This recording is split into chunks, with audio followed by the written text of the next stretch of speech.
Hey, what's up guys? This is Anthony from Anthony's Customs, and for this review, we are looking at an oldie but a goodie. This is the Marvel Select Juggernaut. It originally released about, I want to say like 35 years ago. No, it wasn't that long, but it was quite a while. This one that I have came out in 2021 based on the, is either on his foot or on the back of the package. They do reissues, and sometimes they come with different paint jobs or things, so that's why I'm telling you when this one was made. I just bought it recently because I thought I had one and I don't, and then Big Bad Toy Store happened to have it on sale the other day for like 20 bucks, so I figured I might as well grab it. I thought I reviewed this, but I guess I didn't. Anyway, it's a pretty cool figure, so I thought I should, so let's go ahead and get it off the stand and take a closer look. This guy stands roughly to the top of his dome about 23 centimeters, and that's going to make him just over 9 inches. Here he is up against Darwin, Marvel Legends Darwin. Get Darwin straightened out here. He has some significant size to him, but the way Juggernaut is drawn in the comics, sometimes he's extra big. So I thought, what the heck, let's throw this in the collection, just like the Hulk figures. You can kind of fudge it with certain characters. Speaking of Marvel Select though, just real quick, I did review Sabretooth. The one I reviewed was apparently one of the batches where the paint job was just trash, and that subsequent batches are pretty good, so I'm going to try to get one of those and re-review it for you guys. Okay, so before we get into the aesthetics, let's do a question of the day. Would you rather have figures that are overly stylized like this one where he's just not even close to human proportions, or would you rather have what Hasbro tends to do, which is to make all of their characters look like people in cosplay? For me, I will take, for comic book characters, exaggeration like 1,000,000 times out of 1,000,001 times. It's definitely desirable for me. Okay, so aesthetically speaking, this guy has, his whole body's covered in paint, and it's mostly pretty good. The darker spots have a black wash, it appears, or maybe it's just, no, I think it's just some airbrushing. This part here has dry brushing and maybe a wash. I don't know, there's stuff going on. It looks pretty good. You can see up close, there's some black, and then there's some reddish brown, and then there's some other colors in there. It looks like dry brushing mostly. But then like they redid it on the seams, I don't know. Lots of detail throughout the whole figure. Down here, again, it looks kind of like dry brushing, but I don't know if it is. I don't know. And then we have the skin paint job, which is, yeah, there's airbrushing and dry brushing going on. It's a little chalky looking, a little weird looking in some places, but it is there, and unless you're up close in a review, I think it's a better look than having no paint. This one's not the best paint job I've ever seen though, of course, like Beta Ray Bill for instance. Hey, you know what? He's right here. Let me just grab him, just so you guys can have another comparison. His paint job's a little bit of a different style, but still, for the price point, I'm not going to complain. I'll take it. Like I said, this guy's a much older figure, and I'm pretty sure even the subsequent releases are made using the old plans. But then let's go ahead and look at his helmet. It's a really nice paint job on there. It's got that kind of bronze dry brushing on it to bring it to life. And then the face is done really, really well in there. The eyes have that sort of crazed look. The gums are a little gray, but it looks nice. Like, it's not perfect. I hate the way they did the bands on the arms. They look good at first glance. They have the same type of paint job as up here, but then from the side, you can see they didn't paint the edges very well. So that does suck. Like, there's definitely flaws with these figures. I'm not just gonna say, oh, you know what, it's not Hasbro, so it's great. No, there are definitely flaws.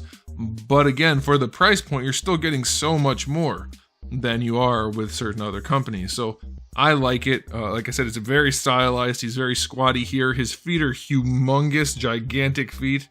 But it's a certain style, and I don't mind it. I would rather he be a little bit elongated and not have the giant cartoon feet, but he still does look really good for, again, for the price point. So aesthetically speaking, I'm going to give it an 8 out of 10. Paint job still needs to be refined a little bit.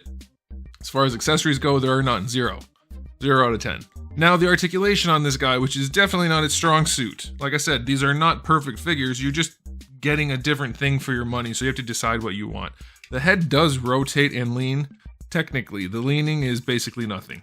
And the rotation is pretty limited, but it does rotate, so that'll have to do. Shoulders are ball hinges. They work pretty much normal. They're okay. They just about go horizontal. You get your rotation out of them. So that's fine. Bicep swivel is there, but he's got really huge arms, so it's going to be limited to where it's bumping into the torso. Elbow joints, just a single jointed elbow.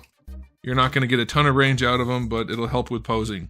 No wrist articulation. Like I said, they're not perfect, especially this one being as old as it is. His torso articulation is basically just a wiggle. It just wiggles around. It doesn't really do much.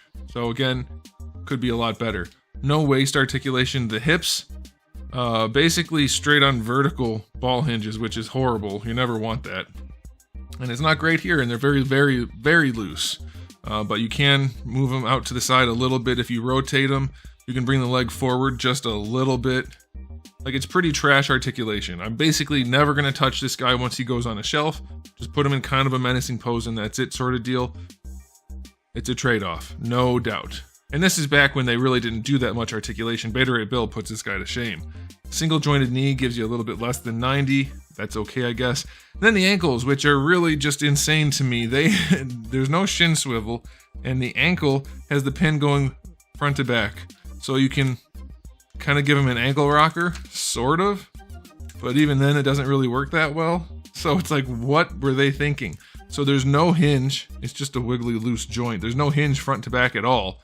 And there's rotation, horizontal rotation, which, like I said, mind-boggling. They did do a good job sculpting the boots.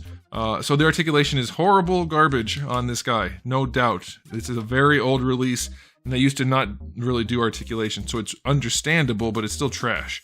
So articulation gets a 2 out of 10. It's just enough to maybe call it an action figure.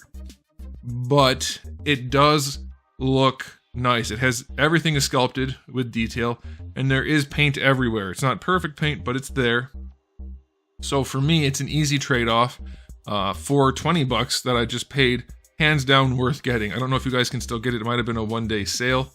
But even at $30, if you're not satisfied with the plasticky looking Juggernaut that Hasbro has released a few different times, this might be something you want to get and throw on your shelf, because even with its flaws, it puts Hasbro looking figures to shame, in my opinion. So that's why I thought it'd be nice to show it to you guys, and you guys seem to like it when I review the Marvel Select figures. So I'm going to try to pepper some of those in there for you.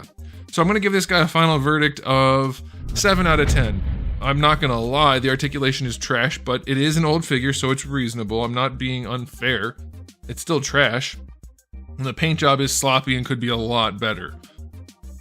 But a 7 out of 10 from Marvel Select is way better than a 7 out of 10 for Hasbro.